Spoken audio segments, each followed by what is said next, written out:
Saudi আরবের জেদ্দায় যুক্তরাষ্ট্রের সঙ্গে একদিনের বৈঠকের পর ইউক্রেন জানিয়েছে তারা অবিলম্বে 30 দিনের যুদ্ধবিরতি শুরুর প্রস্তাবে রাজি আছে। বল এবার রাশিয়ার কোর্টে, এই কথা উল্লেখ করে যুক্তরাষ্ট্রের পররাষ্ট্রমন্ত্রী মার্কো রুবিও জানিয়েছেন তারা মস্কোর কাছে প্রস্তাব পাঠাবেন। ইউক্রেনের প্রেসিডেন্ট ভলোদিমির জেলেনস্কি বলেছেন ইতিবাচক এই প্রস্তাবে রাশিয়াকে রাজি করানোর দায়িত্ব এবার যুক্তরাষ্ট্রের। গত 28 ফেব্রুয়ারি মার্কিন প্রেসিডেন্ট ডোনাল্ড ট্রাম্পের সঙ্গে তার কার্যালয়ে ওভাল অফিসে জেলেনস্কির বাদানুবাদের পর মঙ্গলবার প্রথমবারের মতো দুই দেশের কর্মকর্তারা আনুষ্ঠানিক বৈঠক করলেন। এক যৌথ বিবৃতিতে যুক্তরাষ্ট্র জানিয়েছে যে তারা অবিলম্বে ইউক্রেনের সঙ্গে গোয়েন্দা তথ্য বিনিময় এবং সামরিক সহযোগিতা দেওয়া আবার শুরু করবে। হোয়াইট হাউসের বাদানুবাদের পর এগুলো বন্ধ ঘোষণা করা হয়েছিল যুক্তরাষ্ট্রের পক্ষ থেকে।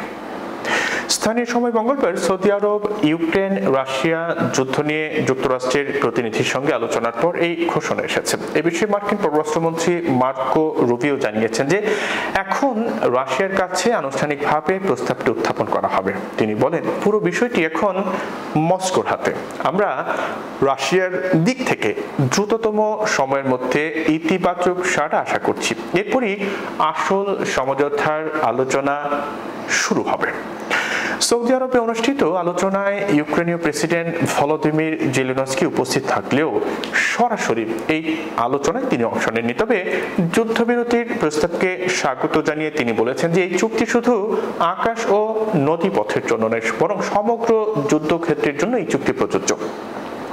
প্রসঙ্গত 2014 সালে ক্রিমিয়া দখলের পর 2022 সালে পূর্ণ সামরিক আগ্রাসন শুরু করে রাশিয়া। বর্তমানে ইউক্রেনের প্রায় 1/5 অঞ্চল ক্রেমলিনের দখলে আছে। রাশিয়ার প্রেসিডেন্ট ভ্লাদিমির পুতিন শান্তি আলোচনার বিষয়ে প্রস্তুত থাকলেও যুদ্ধ বিরতিতে সম্মতি দেননি। তিনি রাশিয়ার নিরাপত্তার স্বার্থে দীর্ঘমেয়াদী একটি চুক্তির দাবি জানিয়েছেন। সেই সঙ্গে রাশিয়ার দখলে থাকা 4টি অঞ্চল থেকে ইউক্রেনের সম্পূর্ণভাবে সরে যাওয়ার শর্ত তিনি দিয়ে রেখেছেন।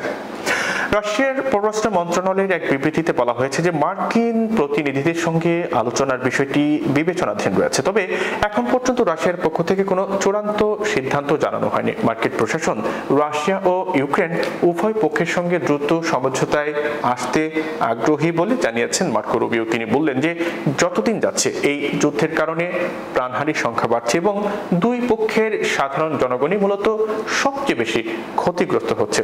এখন সবাই তাকিয়ে আছে রাশিয়ার প্রতিক্রিয়ার দিকে। যদি মস্কো ইতিবাচক সাড়া দেয় তবে এই যুদ্ধের গতিপথে বড় ধরনের পরিবর্তন আসতে পারে।